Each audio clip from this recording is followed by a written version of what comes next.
Ďakujem krásne. Dobré ráno, tak moje meno je Peter Hubka, som CEO Biana. Máme dnes na seba 15 minút, takže budem sa snažiť byť stručný. Ak by ste mali akékoľvek otázky, neváhajte ma nájsť a viem sa porozprávať o e-commerce, o nábytkárskom trhu a celkovo proste o témach, ktoré hýbu dnešným svetom. Dnes sa spoločne vlastne pozrieme na nejaké data insights, pretože Biano je vlastne agregátor nábytku, vyhľadávač nábytku. Kto by nás nepoznal, tak náš biznis model funguje na báze cost per click, čiže CPC. Agregujeme nábytku viacerých e-shopov na jednej platforme. Ako náhle užívateľ nás navštíví, vyberie si nejaký produkt, klikne na ten produkt, je presmerovaný do toho e-shopu, kde dokončuje vlastne svoju objednávku a my sa snažíme optimalizovať modernými spôsobami na nejakú návratnosť tej investície. Takže viete si predstaviť, že máme celkom veľa data insightov, sme na trhu 8 rokov, momentálne spolupracujeme s nejakými 3300 e-shopmi naprieč 8 krajinami, takže tých dát máme dosť. Ja som sa snažil vyťahnuť nejaké zaujímavosti, hovorím, je to 15 minút, takže neviem ísť do veľkého detailu, ale veľmi rád s vami poviem do detailu, ak sa zastavíte na kus pokecu. Potom sa pozrieme na nejaké expanzie a rast, alebo ako sa dá rásť v dnešnej dobe. Hlavne sa teda zameriame na expanziu a na naše posledné expanzie do Bulharska a Grécka teda. A samozrejme téma AI, ako využívame vlastne AI v Bianu a ako viete využívať prípadne AI aj vy. Poďme rovno na dáta. Moc to nie je dobre vidieť, tak ja budem troška pomáhať tomu. Pozrieme sa na AOV, čo je vlastne priemerná hodnota objednávky. Asi vypovedajúca vec, čo som povedal. Konverzný pomer, čiže pomer medzi tým, koľko užívateľov navštíví váš e-shop versus koľko ľudí reálne nakúpi. Pozrieme sa na Česko. Vidíte tam 4 nejaké liney. Sú to rôzne roky od 2021, 2022, 2023, 2024. A tá modrá čiara vlastne je rok 2021, červená 2022, žltá 2023 a zelená 2024. Najprv sa pozrieme vlastne na to, ako to vyzerá v priebehu roka podľa mesiacov. Vidíme, že priemerná hodnota objednávky v e-shopoch s nábytkom rastie v tomto období. Je to spôsobené hlavne tým, že sa nakupuje viacej záhradného nábytku a výrazne klesá v Česku ku koncu roka. Je to preto, pretože veľa ľudí nakupuje nejaké, povedzme, nejaké obliečky na vankúše, nejaké dárky, nejaké vianočné stromčeky, vianočné ozdoby. Takže vlastne obsah tých objednávok, povedzme, lacnejších produktov na tom celom mixe je väčší ako nejaké drahšie produkty, povedzme. Čiže v Česku to ku koncu klesá. Čo sa týka komerzného pomeru, tak tam je vlastne vidieť dve také spikes, také nárasty. Jeden sa deje momentálne, čiže znova sezóna záhradného nábytku a potom samozrejme sezóna dárkov listopadu, Black Friday, ktoré vidíte vlastne aj v nábytkárskom segmente. Keď si pozrieme potom porovnanie jednotlivých rokov, tak vidíme, že v roku 2021, to je tam v strede tá modrá čiara, ako som hovoril, potom v roku 2022 to troška narastlo, priemerná hodnota objednávky v Česku a pozvoľ na to momentálne klesá. Je potrebné povedať, že je tam niekoľko vplyvov. Určite v e-commerce, to ste si všimli, keď proste prevádzkujete nejaký e-shop, rozdiel medzi tým, koľko dát máte povedzme v GAčkách momentálne v roku 2024 versus to, koľko máte v CRM-ku, koľko reálne pošlete objednávok. To, ako sa bavíme momentálne s nejakými e-shopmi, tak ten rozdiel vychádza niekedy až 30%. Strašne záleží na cookie lište a ako máte nastavené GA4. Mali sme mimochodom na to veľmi dobré školenie. Ak by vás to zaujímalo, príďte za mnou, viem vám o tom porozprávať viac, alebo vám dokonca viem to školenie nazdieľať. A čo sa týka toho konverzného pomeru, to vidíme vlastne na každom z tých 4 trhov, ktoré si dnes prejdeme, že každým rokom to klesá. Momentálne sme na nejakom minime, ale znova treba brať v potaz to, že tie dáta sa momentálne strácajú. Slovensko, veľmi podobne ako Česko, ku koncu roka priemerná hodnota objednávky klesá. Tá zelená čiara, neviem, či to je fakt dobre viditeľné, tá zelená čiara je momentálne pod rokom 2021, ale začiatkom roka, leden, únor, bol dokonca vyšší ako predošlé roky.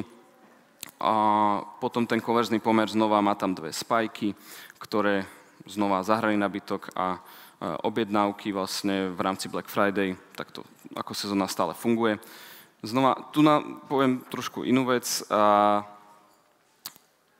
Počas toho Black Friday je obrovský objem. Jo? Tam vlastne sa bavíme o trojnásobnom objeme, ako je povedzme teraz, ľudí, ktorí nakupujú. A to poviem ako niečo, že čo z toho, jo? Ako použiť tieto dáta potom v praxi, tak tieto dáta sa dajú použiť tak, že vlastne v tej sezóne sa viacej pozrite na to, koľko užívateľov chodí na vaše stránky a snažíte sa maximalizovať ten objem. A momentálne, keď je tá priemerná hodnota objednávky vysoká, konverzný pomer je taktiež vysoký, tak sa pozeráte na to, povedzme, akú cenu produktov má vaša konkurencia, snažíte sa nájsť ten balans medzi tým, aby ste boli výziskoví, aby ste boli ale zaujímavejší pre toho zákazníka. Čiže spíš by som sa v momentálnom období zameral na to, ako máte cenu produktov a cenu politiku. Veľmi zaujímavé Maďarsko.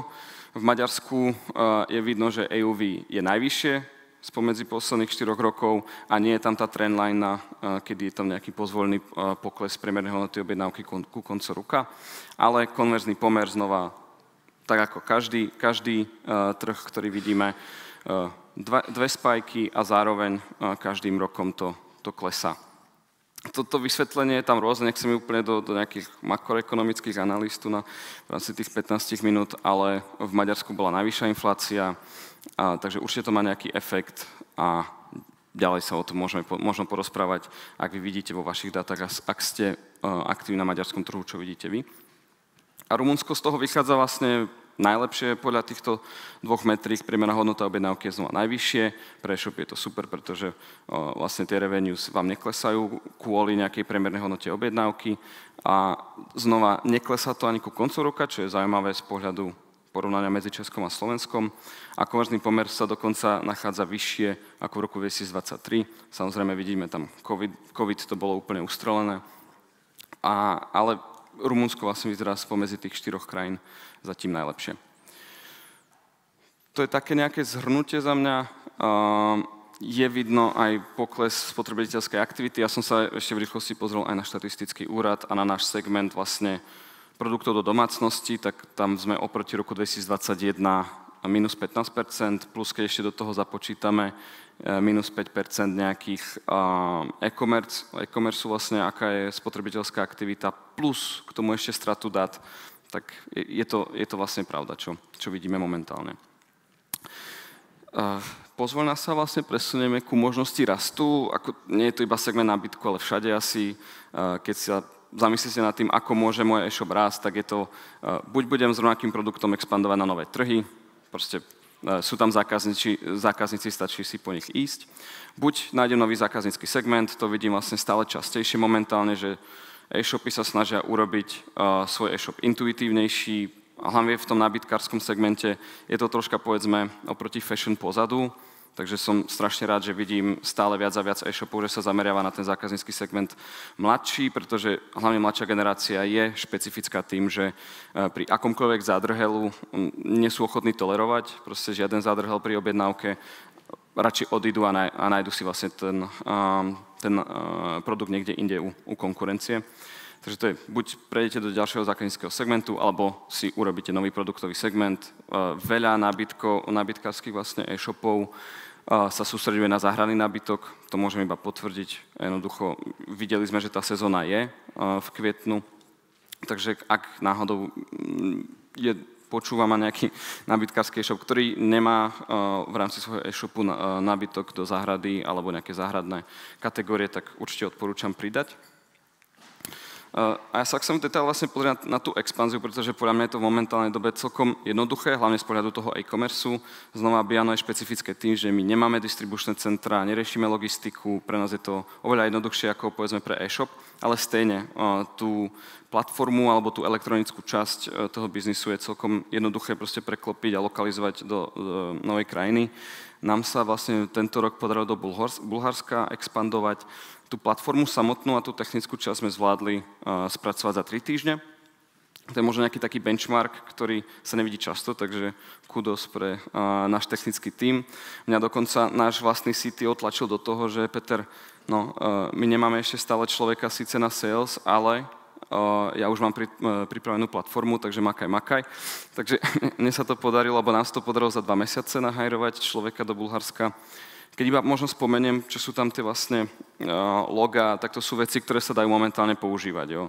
Pri príprave platformy, ak máte napríklad e-shop, je v nejakom markdowne, chcete to preložiť, momentálne Simplin je nejaká apka, proste nejaká stránka, kde si hodíte to v tej forme, v toho markdownu, ono to funguje na princípe DeepL, takže DeepL vám to preloží, zanechá vám to tú formu, vy si to stiahnete, exportujete. Náš produktový manažer vám iba potvrdí, že je to celkom jednoduché.